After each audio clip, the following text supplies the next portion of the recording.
Ladies and gentlemen, welcome back to the workshop. It is fabulous to have you here because on today's episode, I'm going to be doing a little bit of TIG welding practice, trying to get a little better, learn a little more, and most of all, have a lot of fun. Thanks for joining me. But before we get started, I'd like to thank today's sponsor, and that is Squarespace, which is an incredibly powerful website building tool that can allow you, or me, the layman, to build our own beautiful websites, and they're going to give you guys 10% off your first purchase and a free trial if you use the link that's in the description below, squarespace.com/forge. I'm going to talk about them more at the end of the video, but I hope you enjoy. Oakley dokley, let's do some TIG welding. So this is a TIG welder, and TIG stands for tungsten inert gas. Now I'm not going to claim to be a TIG welder and be able to give you the best explanation of what is going on.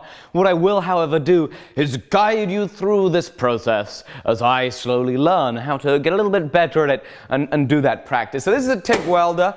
What it does is it makes a DC current. You have a TIG torch. Through this cup here flows argon gas, which comes out of that bottle. That argon gas will not react with the liquid puddle of steel, and so it'll shield it from the oxygen in the air, preventing it from oxidizing and helping get a clean weld. TIG welding is used because it can be extremely precise. You can weld extremely thin stuff, and you can keep the weld extremely clean if you know what you're doing, and I don't know what I'm doing, so my welds are dirty. Now, I'm not going to be cleaning the material that I'm welding on for now, because that's going to take time. If I was welding something that I wanted to be structural, because it's TIG, it really doesn't like dirty material, and so I would be cleaning whatever it is that I'm welding. I've got pieces of steel that I make my Damascus out of and a couple of mild steel scraps. I'm just going to be running beads and practicing. But something to note about of course, welding is that it puts off a UV ray, which, especially I hear with TIG welding, will give you like a horrible sunburn. I've sunburnt myself badly from MIG welding in a t-shirt before, but I hear it's even worse with TIG welding because there's no like smoke and stuff like that that's hiding the arc, or so I understand. So it's a bloody good job I got this sweatshirt. Oh wow, that is nice and soft. That's a comfortable sweatshirt. Right, let's do some welding. So one of the biggest difficulties that I've had while trying to learn how to TIG weld has been, and I presume it's one of the kind of major difficulties there are, is the feeding of the material. I've tried a load of different ways. I've tried where it comes into these two fingers here, and you push it forward as you feed your filler rod in.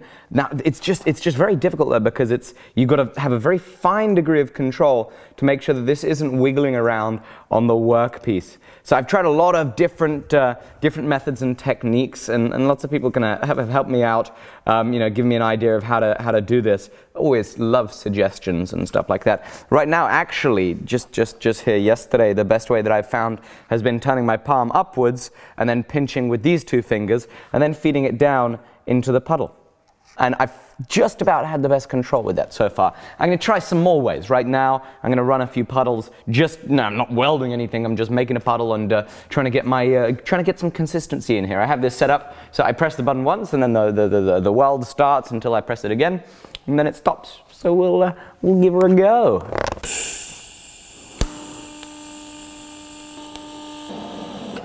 So that's a pretty ugly weld right there. That's not very nice. That's pretty. I think I'm a little toasty on the old heat there. Let's give that another go. Let's try feeding it this way, in between those two fingers. So I grip it with my thumb, then push it forwards with the two fingers. Dab, move, dab, move, dab, move, dab, move. That's all right. With this short piece, I actually got pretty decent control there. Difficult. I'm just aiming for the front of the puddle. Yeah, that's all right. Not the end of the world. I mean, the weld is ugly. The weld is the end of the world. Let's go ahead and show you what the puddle looks like. Dab, move, dab, move, dab, move. Goodness, people are going to think I'm really trendy with all this dabbing in this video. This one here is the one that I just did. It's a little inconsistent in the width. I think that's basically just because I was moving a little too slow here, and I was moving a little more reasonable speed here. Not majorly consistent with how well I'm dabbing the welds, how much material I'm putting down, but this is what practice is for, my dear friends. Practice is for making mistakes, so you don't make those mistakes on projects. Let's do another one. Puddle formed. Let's dab, dab, dab. Into the front of the puddle we go. Dab and move. Oh no, I touched the tungsten. Oh well. It's a contaminated weld now, but I can still practice. The tungsten isn't really badly globbed up. Okay. Ah, it's stuck. Hey, that one wasn't the end of the world in terms of neatness. That was not the end of the world. I'm gonna do another one. Dab into the front of the puddle, dab into the front of the puddle, dab. We're making a rap song here, ladies and gentlemen.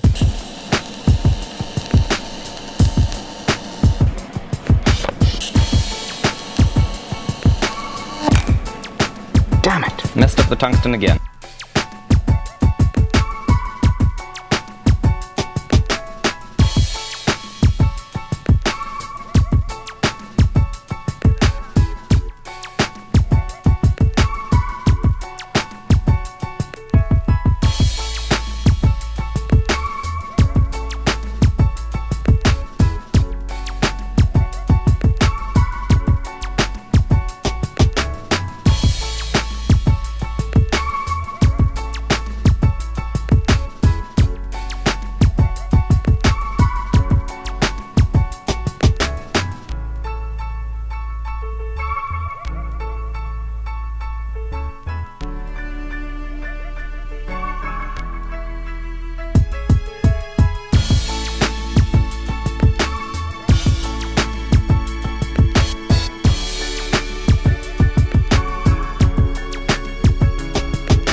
So I've been doing a lot of practice here.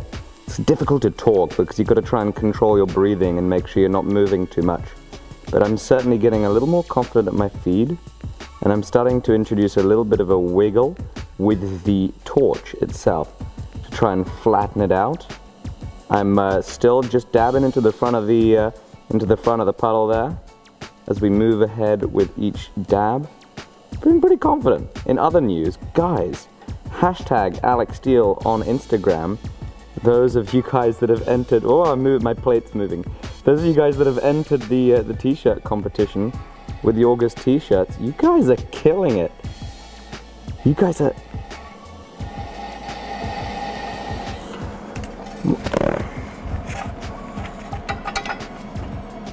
Hey, that weld was pretty nice. I just did that one there. Pretty pleased with that. Flattened it off a little nicer. You guys are absolutely... I touched my tungsten. It is very difficult to talk and TIG weld. Time to sharpen my tungstens.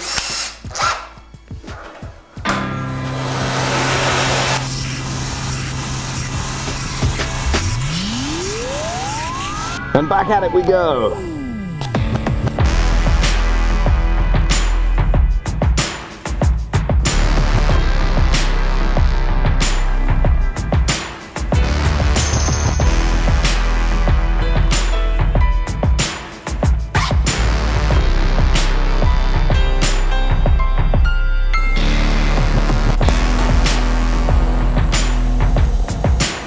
Vertical up, here we go. Giving a little side to side. Really struggling to stay stable.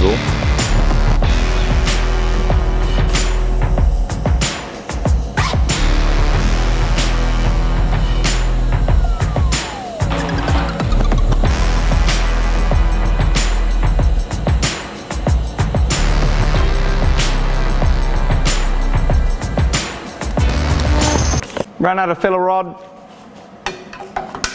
Ah! You can see there's some undercut here on that weld, on that vertical up, so I really need to work on that. Here are some of the test pieces from earlier, just me running beads. Here's some more. You can see I have plenty of practice needs doing. This was the first bead in that corner weld there. Lots of practice needs to be done. But the great thing is that practice and learning is a huge amount of fun. It's time again to thank today's sponsor, and that is Squarespace. It's an incredibly powerful website building tool that allowed me to build my first website, allowed me to, with zero coding experience, build a beautiful website that has a wonderful customer experience. And of course, guys, they're offering you 10% off your first purchase and a free trial if you use the link that's in the description below, squarespace.com/forge. What I want to do right now is I want to run you through what it looks like when I put up my products for sale on my website, how I create a page, how it is just so unbelievably easy to use this incredible, incredible platform. So this is what my website looks like behind Squarespace. If I want to make a new page, perhaps I want to upload a new project, I'll hit Pages, I'll go up to Main Navigation, create a new page, and you can create a page full of products, cover page, folder, album, all sorts of, you can make a blog, you can just link straight to another website. If I want to make a page, maybe I want to feature one product, just like my striking anvils. Squarespace will give you a list of default layout ideas for your page. Perhaps if you're wanting to do an About Me page, all of this stuff can be really useful. I often like to go straight to a blank page. It gives a little quick tutorial about how to use it, and then of course I can start editing. It's as simple as maybe writing some header text up at the top, a little bit of description below, and then adding our product below it. Very easy and intuitive to use. You simply decide where it is that you want the stuff. You hit this button right there, and bada bing, bada boom, we go straight to the product. I type it in, striking anvil plate. There we go. Show description, show add to cart button, alignment center, and look at that. Ladies and gentlemen, hit apply. And we have a product that people are ready to buy. And easy peasy, when people land on my website, of course, we have this beautiful video that plays in the background. That's another fabulous feature of Squarespace. It can make such an aesthetically pleasing website. I can go straight up to striking anvils, and we can see immediately the page that we just made. Look at that. Got the description. Boom.